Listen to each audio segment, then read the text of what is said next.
Olá, estamos em mais um estudo do livro de Deuteronômio. Você observou que nesse trimestre nós devemos acompanhar este livro lá do Antigo Testamento. E o título do estudo desta semana nos diz o seguinte: a história, a lição da história de Moisés. Nós sabemos que Moisés foi um grande líder e Deus o elegeu justamente porque Moisés tinha uma conexão com Deus. Moisés entendeu o propósito de Deus para a sua vida. Moisés entendeu a importância de se manter na liderança daquele povo. E observe bem o verso introdutório do nosso estudo.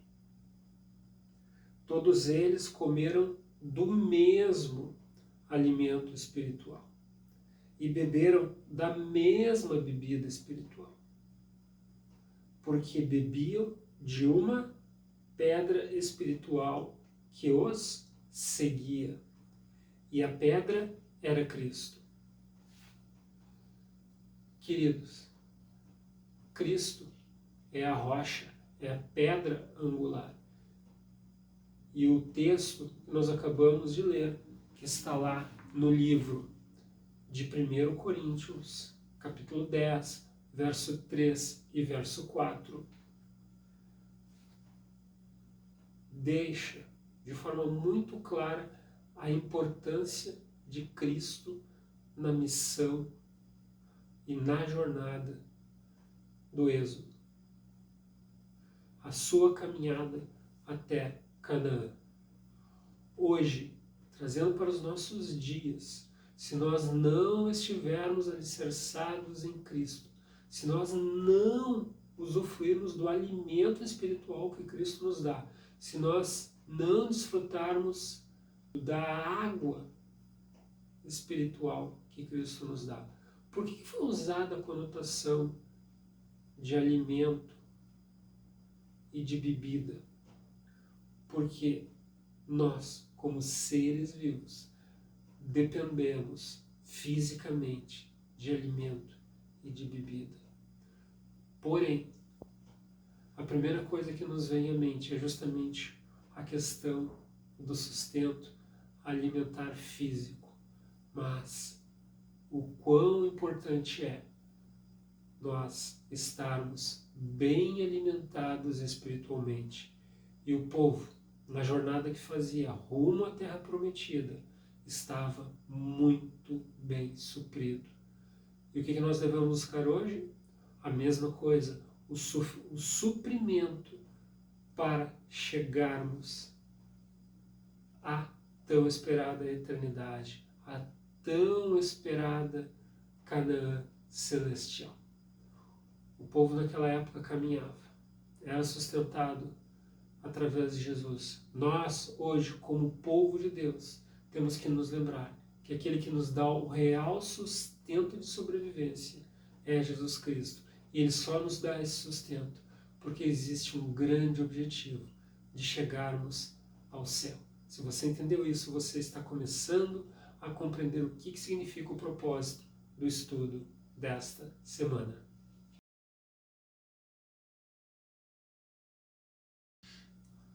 A próxima etapa do nosso estudo nos fala sobre o ministério de Moisés. E todos nós temos um ministério a desempenhar. Nós, individualmente e coletivamente, como igreja, temos um ministério. Podemos atuar nas mais diversas esferas, nos mais diversos segmentos, mas todos eles contribuindo para a proclamação e a mensagem de Deus. E Moisés, naquele período, naquela missão que lhe foi dada, ele conseguiu compreender qual era a sua atribuição. E o interessante que a lição nos coloca é que Moisés compreendia o quão pesado era o efeito do pecado diante do povo, diante de todas aquelas gerações que passavam por ali. E todos nós sabemos que o pecado é algo que corrói, algo que destrói, algo que distorce a natureza humana. E Moisés tinha essa ciência. Moisés tinha esse conhecimento do quão destrutivo era. E Moisés, levando adiante o seu ministério de condução, de guia, de orientador, de instrutor, de intermediário entre Deus e o povo. E você já parou para pensar no fardo que isso representava, no peso que isso representava para Moisés? Todo líder carrega sobre si um grande peso. E é muito difícil um líder se esquivar e se escapar de carregar fardos. Infelizmente, faz parte da jornada de um líder carregar fardos, ou seja, carregar elementos, circunstâncias, situações pesadas. E Moisés trabalhava com isso, convivia com isso, intercedia pelo povo. Moisés podia deixar que Deus agisse de forma direta e que o povo pagasse pelas suas falhas, pelas suas faltas. Mas Moisés intercedia pelo povo. Isso é algo que nos chama muito a atenção. E qual é o nosso papel hoje? É buscar o intercessor. Quem é que nós temos como nosso intercessor? O próprio Jesus Cristo. E eu gostaria de destacar para você uma passagem que está lá nas Escrituras. Acompanhe comigo.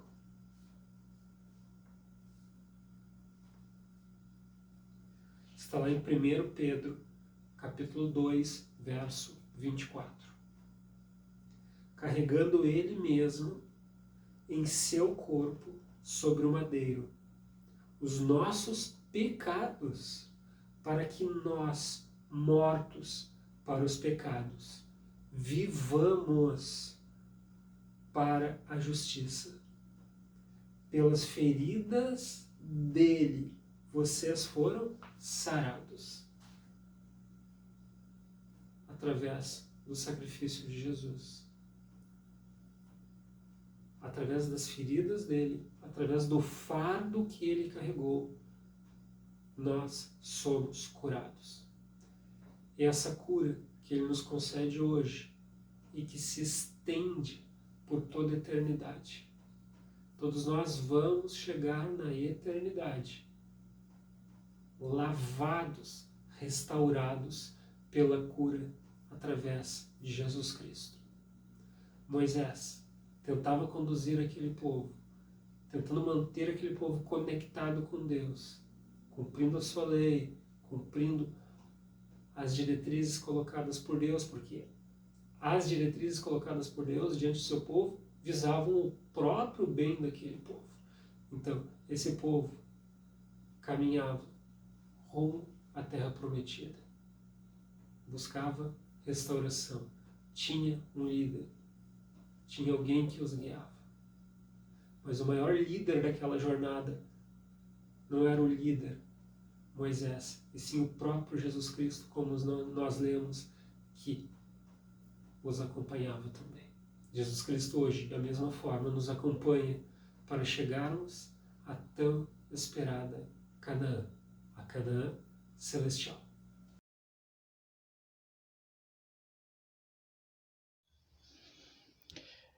Apesar de alguns erros que a ciência moderna tenta promulgar como verdade, ela, a ciência, abriu caminhos para a compreensão do surpreendente poder criativo de Deus. Por exemplo, a harmonia, o equilíbrio, a precisão de muitos aspectos do mundo natural, mesmo em seu estado caído, continua a surpreender. Se Deus é tão preciso nas coisas materiais, certamente Ele é perfeito nas coisas espirituais. No livro de Deuteronômio, capítulo 1, de 1 a 6, fala ali de um significado profético. O que seria isso? meu irmão, minha irmã, quando você ler atentamente esses versículos, você verá que fala de um período que o povo desobedeceu e por isso levariam 40 anos para entrar na terra prometida. Então veja você que Deus é bom, Deus é amor, mas nós não podemos desobedecer. Caso contrário, né, vem a compensação, ou seja, nós somos responsáveis por todos os nossos atos. E esse não é o único período de tempo profético que se cumpriu conforme Deus disse. Nós encontramos em Daniel 9, de 24 a 27, por exemplo, o período de tempo para o ministério de Jesus. Leia lá, busca lá, Daniel 9, de 24 a 27. Além dos períodos precisos de tempo, as profecias de Daniel 2, 7 e 8 nos dão evidência do controle e da confiabilidade divinos. Busca lá, meu irmão, você vai se surpreender.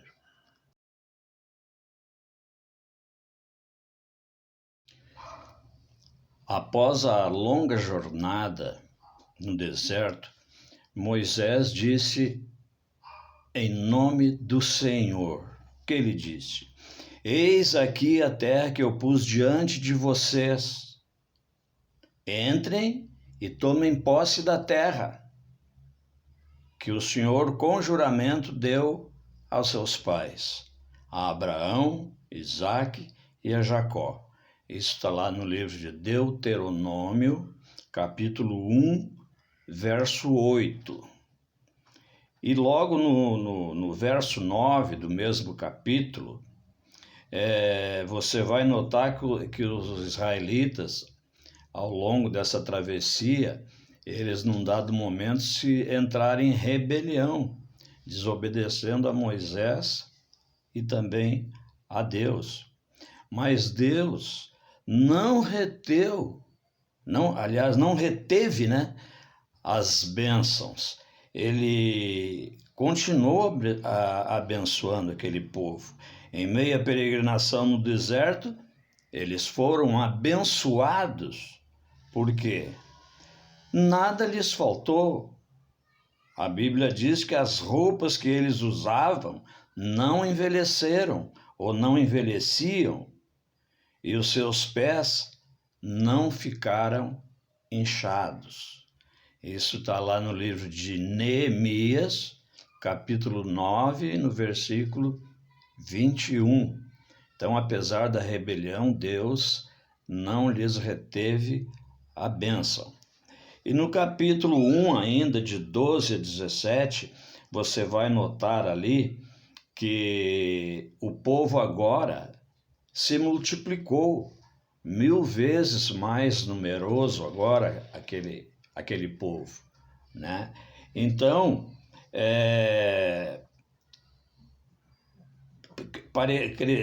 como é que se diz assim, carecia, né, de um governo, de uma organização maior, porque uma coisa é você comandar 200 homens, outra coisa é você comandar 500 e outra coisa é comandar uma multidão, né? Então precisava ser melhor organizado. O que aconteceu? Desta feita, então, Moisés indicou ali líderes e também juízes para que tomasse conta principalmente dos itens básicos. Meu irmão, olá minha irmã, que bom que estamos juntos estudando a lição da Escola Sabatina. Estamos na segunda lição desse trimestre. Hoje, quarta-feira, vamos estudar um tema muito importante, que é Cádiz Barneia. Essa história que aconteceu aqui foi quando o povo de Israel estava na fronteira de Canaã. Então Deus pediu para que Moisés escolhesse 12 espias para espiar a terra, um de cada tribo. Tanto que Deus diz aqui no verso 13, capítulo 2, ele diz assim: envia homem que espiem a terra de Canaã, que eu hei de dar aos filhos de Israel. Eu gosto de ler que Deus prometeu que a terra seria do povo de Israel. Porém, depois que os espias voltaram, dos 12, 10 estavam aterrorizados. Eles achavam que era impossível tomar aquela cidade, aquela terra. 2, Josué e Caleb, estavam otimistas, queriam tomar a cidade porque eles sabiam que Deus estaria com eles, porque essa era a promessa de Deus. E o que acontece? O povo, mais uma vez, ele murmura, ele fica irado contra Deus, contra Moisés, contra Arão, porque eles disseram que como eles vieram atravessar o deserto para morrer na fronteira da cidade prometida, da terra prometida. E olhem o que Deus então diz, Deus chegou ao ponto máximo da sua indignação com o povo. Disse o Senhor a Moisés: até quando me provocará este povo? Até quando não crerá em mim a despeito de todos os sinais que fiz no meio deles? Com pestilência o ferirei no deserto e deserdarei, farei de ti um povo maior e mais forte do que este. Porém Moisés, ele não aceitou essa colocação de Deus. Assim, não, Senhor, o Senhor precisa cuidar de nós, o Senhor precisa mudar a sua decisão de destruir esse povo. O que vão dizer, né? Imagina, Deus trouxe seu povo, como ele não pôde introduzi-los na terra prometida, ele os matou no deserto. Então Deus revê o seu castigo, né? Não que Deus estava errado, Deus deu uma oportunidade ao povo para que o povo viesse a aceitar o desígnio de Deus, ou seja, o povo, toda aquela geração, tirando Caleb e Josué, não entraram na terra prometida. Então Moisés intercedeu pelo povo, Deus tomou uma decisão de que aquela geração não entraria na terra prometida, porém seus filhos, que naquele momento eram filhos pequenos, né, filhos muito pequenos e que cresceram no deserto, entrariam e possuiriam a terra, herdariam a terra que Deus tinha prometido aos seus pais. Na realidade, o povo, quando ele se revolta contra Moisés, contra Arão e contra Deus principalmente, eles retardam a vinda de Cristo em 40 anos, porque eles voltaram e permaneceram 40 anos no deserto até que aquela geração morresse. E depois, para que eles pudessem, os seus descendentes entraram e possuíram a terra de Canaã. Será que nós hoje, que estamos vivendo, somos o povo de Israel espiritual e estamos esperando a Canaã celestial? Será que nós não estamos retardando também a vinda de Cristo? Será que nós estamos fazendo tudo para fazer com que a volta de Cristo seja breve e que Jesus volte logo e nós possamos então ir morar eternamente com o Senhor na Canaã celestial? Será que quem sabe o mundanismo, quem sabe a nossa falta de fé, quem sabe a nossa falta de compromisso com a missão, quem sabe as dissensões e quem sabe as discussões e brigas dentro do próprio povo de Deus, quem sabe tudo isso não tem retardado um pouco a volta de Cristo? Nós precisamos também trazer a história do povo de Israel do passado para os nossos dias de hoje. Nós não somos muito diferentes deles. Nós reclamamos, nós murmuramos, nós falamos, nós nos indignamos com as coisas, nós queremos que as coisas aconteçam do nosso jeito, quando Deus está no comando e é Deus que dirige esse povo. Que nós possamos nos preparar, porque nós estamos nas fronteiras da Canaã celestial. Que nós possamos ter uma lição daqueles nossos antepassados, nossos irmãos do passado, e nos preparar, porque Jesus em breve está voltando, e nós temos que nos preparar a fim de não retardar essa volta de Cristo, mas, acima de tudo, estarmos preparados, se Jesus vier hoje, estarmos prontos como povo de Deus e individualmente a ser levados para morar eternamente nas mansões celestiais. Que Deus nos abençoe, Que Deus nos dê poder para não nos desviarmos desse caminho. É a minha oração por mim e por vós. Amém.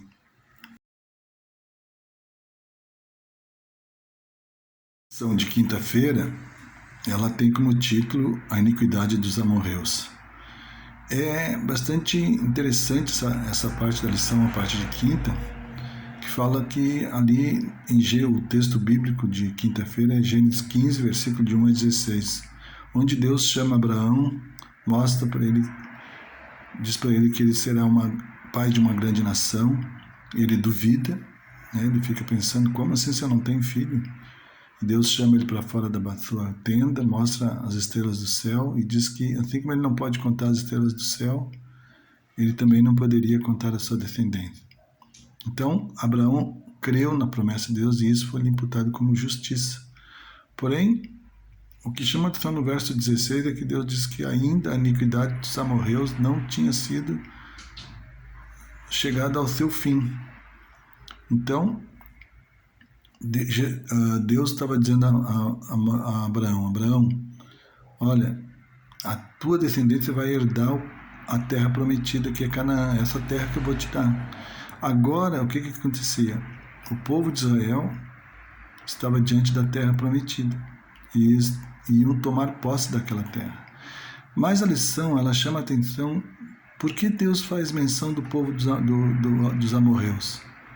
Porque Deus mostra a sua longanimidade, o seu amor, a sua graça, a sua misericórdia.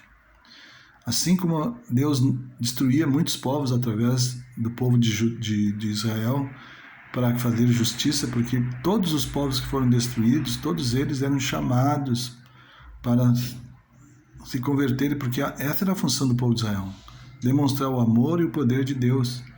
Então, se aquela nação que era idólatra, era pagã, se convertesse, Deus a perdoava e Deus a abraçava como sendo seu povo.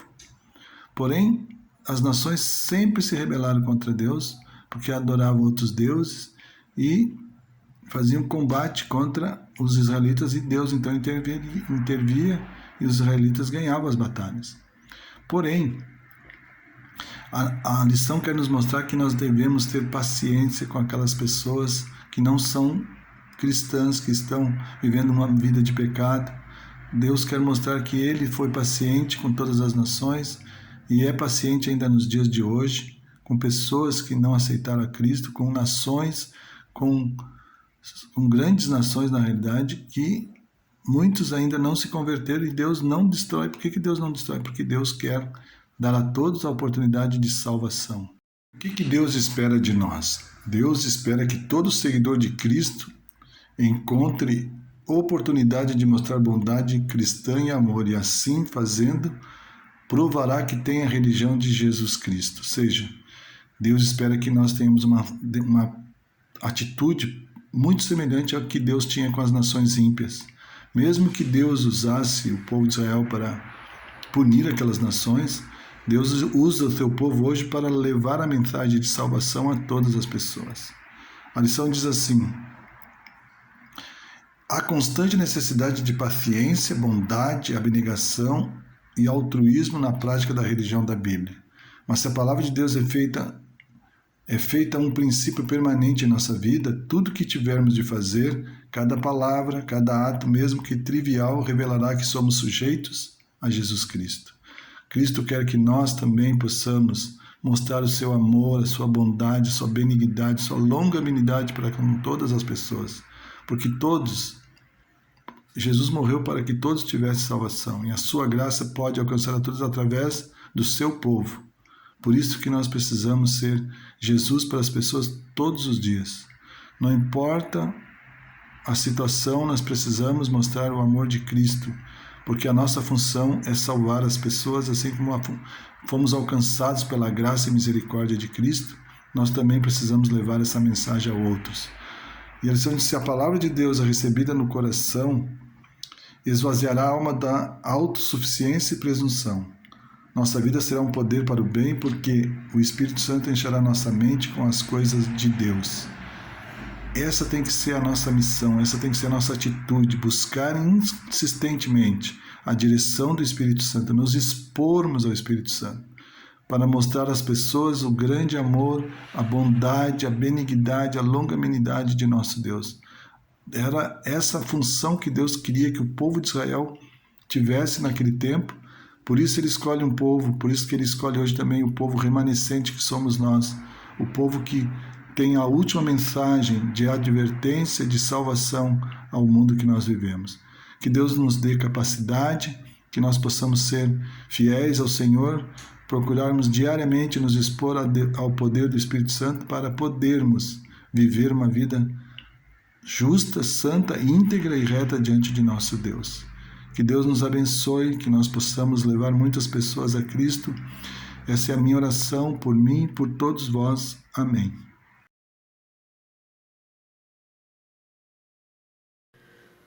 Bom dia, meus queridos. Estamos aqui para mais um sábado encerrarmos a lição da semana. A lição 2 do nosso guia de estudo, que tem como título a lição da história de Moisés. E nós estudamos durante a semana, lemos o verso para memorizar, que foi: todos eles comeram do mesmo alimento espiritual e beberam da mesma bebida espiritual, porque bebiam de uma pedra espiritual que os seguia, e a pedra era Cristo.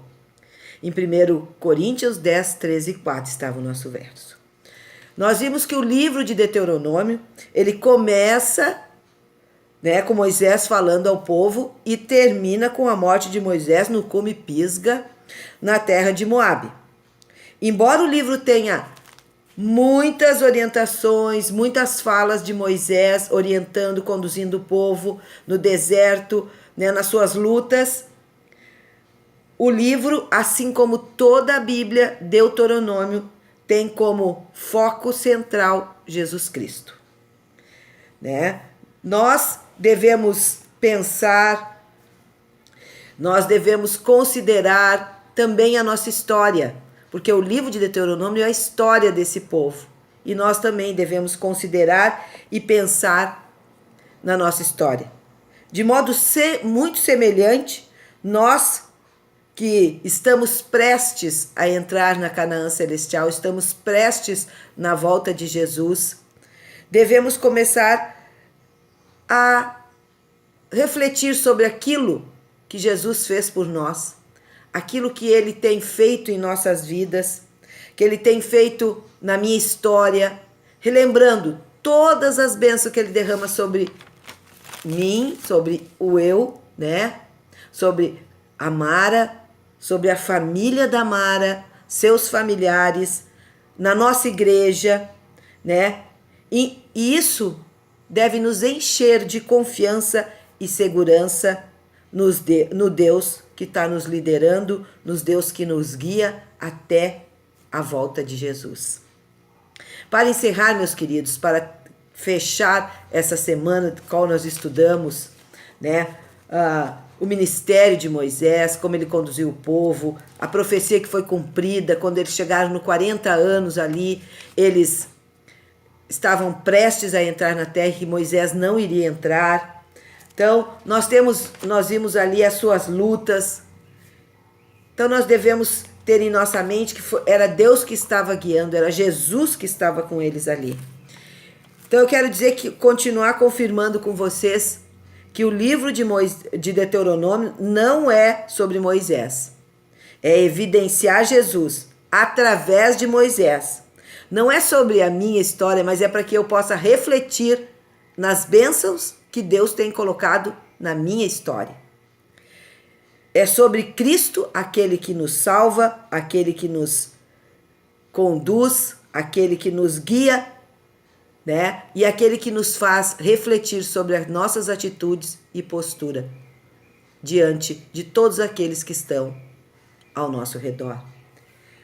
Todo seguidor de Cristo encontrará oportunidade de mostrar bondade cristã e amor, e assim fazendo provará que tem a religião de Jesus Cristo. Essa religião nos ensina a mostrar paciência, tolerância, quando nos colocam em lugares em que recebemos tratamento rude e injusto. Não paguem o mal com o mal, nem ofensa com ofensa. Pelo contrário, respondam com palavras de bênçãos, pois para isso mesmo vocês foram chamados, a fim de receberam a bênção da herança. Está lá em 1 Pedro 3:9. Quando Cristo era injuriado, não revidava. Sua religião trazia consigo um espírito manso e quieto. Né? A lição falou dos amorreus, que eram um povo rude, um povo, né? Um povo mau, assim como os cananeus também. Então, Deus não queria que eles fossem destruídos, mas sim que eles fossem resgatados. Se a palavra de Deus é recebida no coração, esvaziará a alma da autossuficiência e presunção. Nossa vida será um poder para o bem, porque o Espírito Santo encherá nossa mente com as coisas de Deus. Que nós tenhamos no nosso coração e na nossa mente que o Senhor é o justo e o julgador. A sua justiça é santa. Um beijo no coração de vocês, fiquem com Deus e uma ótima semana, na certeza que a melhor religião é a religião do amor. Muito obrigado. Senhor Deus, somos teus servos e, mais do que isto, somos teus filhos. E é nosso desejo e disposição aceitar-te como Salvador pessoal e viver o Evangelho de acordo com a tua vontade, do teu jeito. Por favor, que isso seja uma resposta ao amor tão grande que tens por nós, não para sermos salvos, e sim porque fomos salvos pela tua graça maravilhosa. Toma conta de nossa vida, por favor, em nome de Jesus. Amém.